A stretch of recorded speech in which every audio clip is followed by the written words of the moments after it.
Assalamualaikum warahmatullahi wabarakatuh. Perkenalkan, nama saya Umatun Hasanah dengan NIM 2020310043. Di sini saya akan mempresentasikan mengenai pemikiran Islam dan metode studinya. Pemikiran adalah sebuah istilah yang bergantung pada pandangan, proses kegiatan mental maupun hasilnya. Seseorang berkenaan dengan metafisika, universalitas, dan epistemologi dengan menggunakan sesuatu dialog batin yang menggunakan ide-ide abstrak yang sama sekali tidak fiktif, yang memiliki realitas sendiri untuk melahirkan ide-ide umum yang mungkin saja bercorak epifenomenalisme atau penampakan sisi luar. Para pemikir Islam selalu berupaya untuk memahami konteks historis dari pewahyuan Al-Quran dan berbagai institusi Islam yang muncul sebagai sejarah. Mereka juga berupaya menggagas tradisi Islam modern yang tidak terbelenggu dengan komponen-komponen masa lalu. Mereka selalu memperjuangkan iklim religiositas yang membebaskan dan manusiawi. Para pemikir Islam diantaranya yang pertama yaitu Said Ahmad Khan dari India, yang kedua Abdul Karim Soros dari Iran, yang ketiga Muhammad Said Ramadan Al-Buti dari Suriah, yang selanjutnya Husain Ahmad Ami dari Mesir, yang selanjutnya Mahmud Muhammad Toha dari Tunisia, yang terakhir yaitu Muhammad Abid Al-Jabari dari Maroko.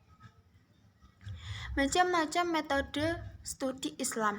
Yang pertama yaitu metode diakrosis, yaitu suatu metode yang mempelajari Islam yang lebih menonjolkan aspek sejarah. Yang kedua yaitu metode diakrosis, suatu metode pemahaman terhadap suatu kepercayaan sejarah atau kejadian dengan melihatnya sebagai suatu kenyataan yang mempunyai kesatuan yang mutlak dengan waktu, tempat, kebudayaan, golongan, dan lingkungan di mana kepercayaan sejarah atau kejadian itu muncul.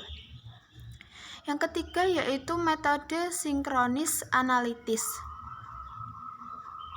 Metode ini mempelajari Islam yang memberikan kemampuan analitis teoris yang sangat berguna bagi perkembangan keimanan dan mental intelektual umat Islam. Yang keempat yaitu metode problem solving.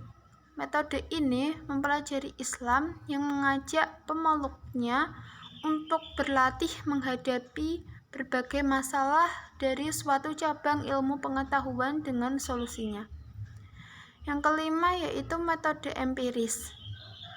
Metode ini mempelajari Islam yang memungkinkan umat Islam mempelajari ajarannya melalui proses realisasi, aktualisasi, dan internalisasi norma-norma dan kaidah-kaidah Islam dengan suatu proses aplikasi yang menimbulkan suatu interaksi sosial.